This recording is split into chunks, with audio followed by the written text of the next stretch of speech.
Hi everyone, welcome to our lesson 4 of our online sail training. Today I'm going to be talking a little bit about maneuvers. These are just like tacking and jibing and hoisting spinnakers and stuff like that. Obviously we can't practice them in real life because we don't have a boat to sail virtually. But yeah, I'll just talk through them a little bit, and then by the time we can sail, then hopefully you'll all have done the theory, and then we can just get straight into practicing the maneuvers. Right, let's get started. Okay, first maneuver is attack. I'm pretty sure you all know what attack is roughly, so I'm just going to go over it generally. Attack you normally do while sailing upwind. You can see in this picture here that these two boats are beating at the moment. The wind will roughly be coming from this direction and like that, maybe even more from here. So these two boats are on opposite tacks, and then to change between the two while sailing upwind, for example, if this boat wanted to change from its port tack to starboard tack, the boat would sail this way and then turn like that and then sail on a starboard tack, and in that process the wind hits the boat from the other side, so it pushes the sails across. And then what you do in that situation of how to help the sails across, you have to help the jib to the other side, and it will want to blow across to the other side. So you have to release the old sheet that was holding the jib, and you have to pull on the new sheet. So one or two people need to do that. Maybe one person releases the old jib sheet, and then another person can pull on the new jib sheet. The other thing that needs to happen is the mainsail needs to come across, and the mainsail will just blow across naturally, but the main sheet is connected to a traveller, and when you tack you have to change the traveller from however it was on the one tack to the same position but on the other side. So in this situation, in this boat, you can see the boom of the boat is kind of a little bit, it's not in the center, it's kind of being pulled a little bit to windward, which means the traveller, which runs from port to starboard across the boat, is all the way up here on the port side, pulling the boom and the mainsail across to the port side. So when you tack, you'll need to change the traveller from port side to starboard side. We do the same on the L26s, where when we're sailing upwind, the traveller for the mainsail is all the way on the windward side. Then when we tack, we also have to release the traveller and pull it across to the other side. The other thing that needs to happen is that all the crew have to move from one side of the boat to the other. You can see in this picture the boat on port tack has all the crew on the port side, and the boat on starboard tack has all the crew, you can't really see them, but they are there on starboard side. So during attack, you'll have to all cross the boat and get from whatever side you were on to the other side. It's also important that in light winds, or for whatever reason, if the crew's not all sitting on one side, say there's one person down here and three people up here, when you tack, you'll have to swap whatever side you were on. So the three people that were up here on the windward side will go to the new windward side, and the one person that was down to leeward will change sides and again be down to leeward. That's just to keep everything the same. What the helmsman will do, or the skipper, is steer the boat, and normally, most of the time, the helmsman sits on the windward side, so the helmsman will push the tiller across the boat, and that will steer the boat and bring it through the tack. So no matter what tack you're on, if the helmsman's sitting on the windward side, which they should be all the time, if they push the tiller, then the boat will tack. And then remember, if you are steering, as soon as you've tacked, you must straighten out the tiller again. If you don't straighten out the tiller, if you just keep pushing it, then the boat's just going to do circles and circles and circles for hours. So just remember, you push to tack, and then once the boat has tacked, once the sails are on the other side and the crew is roughly on the other side, then you put the tiller back in the middle of the boat and you carry on steering. Here we've got a jibe. A jibe is almost similar to a tack, except instead of going upwind, you normally jibe while going downwind. There's two boats here with their jib and their mainsail on different sides, and I hope you remember that's called goose winging, or they are sailing goose wing. In this situation, they're going almost dead downwind, so if this boat wanted to jibe and change tack to get into the position this boat was in, you can see their mainsails are on opposite sides and their head sails are on opposite sides, so these two boats are on opposite tacks. If this boat was to jibe and get to where this boat is, the mainsail would have to come across and this head sail would have to come across. So the mainsail, someone will have to grab the main sheet and pull the mainsail across. You normally start by pulling the mainsail to the center of the boat, and then it normally will be blown across to the other side. With the head sail, it's not as easy. I don't know if you can see, there's a little knob at the end of this head sail. That's actually a pole that's going from the mast to the end of the head sail to keep it out.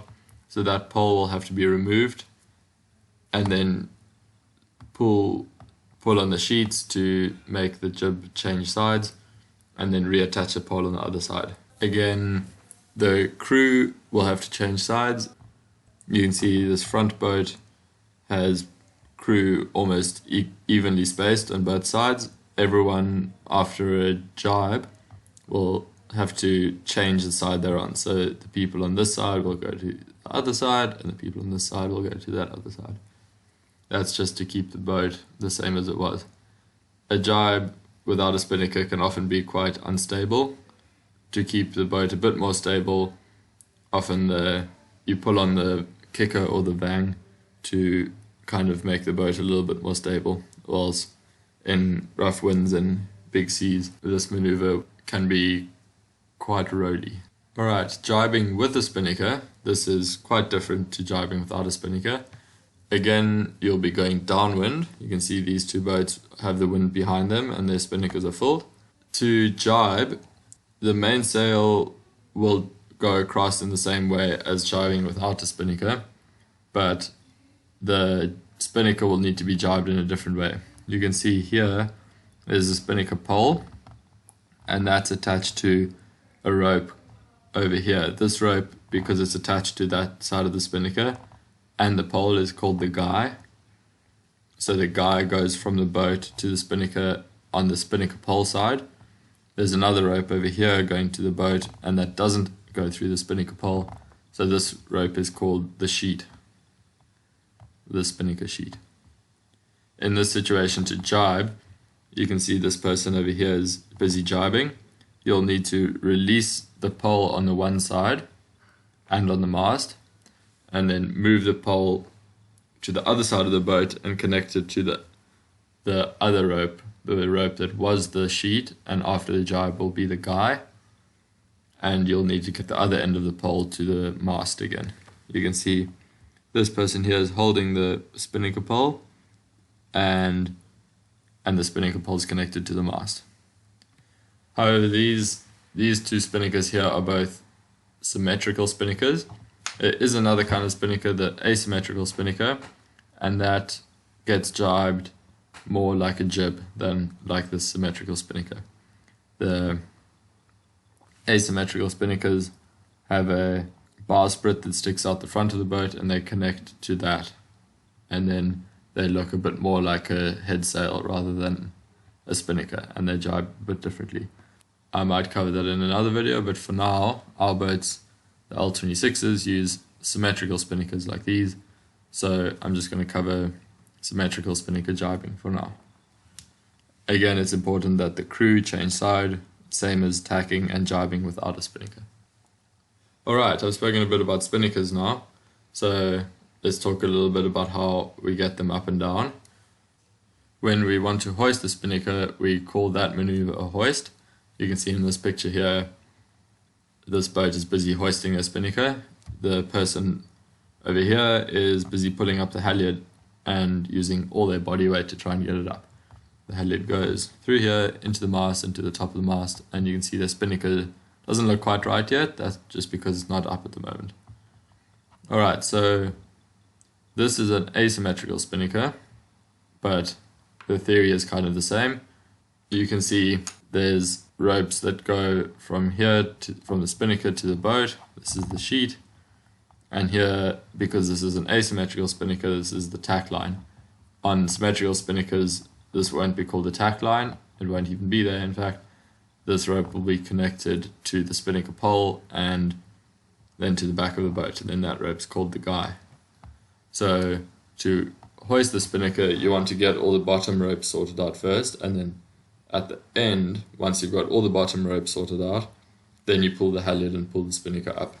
So on our symmetrical spinnakers, the first thing you do is you put the pole on the mast, and there's two ropes that hold the spinnaker pole in place. Those two ropes are called pull up and pull down. You then connect the guy into the spinnaker pole, and you pull the sheet so that the foot of the spinnaker is pulled tight. If you pull the guy and the sheet at the same time, because they go around the forestay, this will pull the foot of the spinnaker tight. Then once that's all sorted, you take the spinnaker and take it out the hatch or out the bag, wherever it is, and then you get someone on the mast, same as in this picture, to pull the halyard as fast as they can and get the spinnaker up. It's quite important to get the spinnaker up really quickly, or else if it fills while you're trying to pull it up, it can be really difficult to pull it up the rest of the way. So if you pull the spinnaker up really quickly and don't give it any chance to fill with air, then it'll make your life a lot easier. And then once you've fully got the spinnaker up all the way to the top of the mast, the person who's pulling it up must look at the top of the mast and then see if it's actually made it to the top of the mast. They then shout made or shout spinnaker's made or something like that, something along those lines, just so everyone knows that the spinnaker's at the top and that the spinnaker's set and can be flown. After that, the jib must come down. Sometimes you can sail with a spinnaker and a jib, but most of the time not. Most of the time this isn't really right. So, and that's what we do on our boats. We don't sail with the jib up. So as soon as you get the spinnaker up, you normally drop the jib. And normally it's this person here who's pulling up the halyard will then run forward and pull the jib down. This maneuver is normally done at the top mark. In a race, at this mark, it's a change between going upwind to going downwind. So you'll go sail upwind to the top mark and then get to the top mark, turn around and hoist the spinnaker and then start going downwind. And then the opposite to a hoist is a drop. And in this case, this is when you've had the spinnaker up and you've sailed all the way downwind to the bottom mark, and you then want to drop the spinnaker and sail upwind again. In order to drop the spinnaker nicely, you can see in this picture here, the spinnaker is going in the water a bit. This is quite bad, but it's not the end of the world. It is quite bad if the spinnaker goes fully in the water and it can tear or break stuff. It's quite bad to drop your spinnaker in the water. You can rip a spinnaker by doing that. So anyway, the method to drop nicely, as you can see in this picture, they've hoisted the jib already. So the jib, if you remember, was down and the spinnaker was up. So then the first step to dropping it is to raise the jib, and this creates a wind shadow and blankets the spinnaker and means it's not so full of air and doesn't have so much power and makes it a bit easier to hold. Then the person steering will steer a little bit more downwind. This again helps to take all the wind out of the spinnaker and make it a bit lighter with less force in it. And then there's a few ways to do it. The way I like to actually drop it is get the person who has the spinnaker sheet in their hand to pull that tight, and that makes the foot of the spinnaker very flat. Then the person with the halyard will release the halyard a little bit, maybe a few meters, and then the two people, well, one or two people on the bow. In this picture, there's two people on the bow. Will reach under the jib, grab the foot of the spinnaker, and start pulling the spinnaker in. At the same time, the person who's holding the halyard, in this case it's this person over here, will release the halyard at the same rate that the people on the front are pulling the spinnaker in. That way you can get the spinnaker from being all the way in the air down to the boat and into the hatch without dropping it in the water. And this way normally works quite well. Alright, and then you get mark roundings. This is in a race. You'll have a race course set with a few marks, and you'll have to round each of the marks. This is quite a broad term because it can actually encompass a lot of things. You can see in this picture here, there's a boat coming towards the mark on the right of the screen. They're coming towards the mark, and then there's a boat that's just rounded the mark and is going off towards the left of the screen. In this particular mark rounding, you can see the boats will have to jibe. This boat here is on a port tack, and this boat here is on a starboard tack going upwind. So to round this mark, the boats will have to jibe and then tighten their sails to sail a bit more upwind. You can see the difference in sails. This boat has quite loose sails, quite curved, which means they're going downwind. This boat has quite tight sails and the jib's twisted as well, but we'll ignore that for now. This boat will be going upwind. So in this particular mark rounding, this only involves a jibe. Other mark roundings can involve any of the other maneuvers I've discussed. Normally the top mark, which is the mark closest to where the wind is coming from, the windward mark, that normally involves a hoist. Then the leeward mark or the bottom mark is normally where you drop the spinnaker, and then you can have other marks that involve tacks or jibes around the course in other places. Alright, cool. Thanks for watching. I hope you learnt a little bit, and hopefully we can get onto the water soon and practice these in real life instead of just talking about them. Thanks.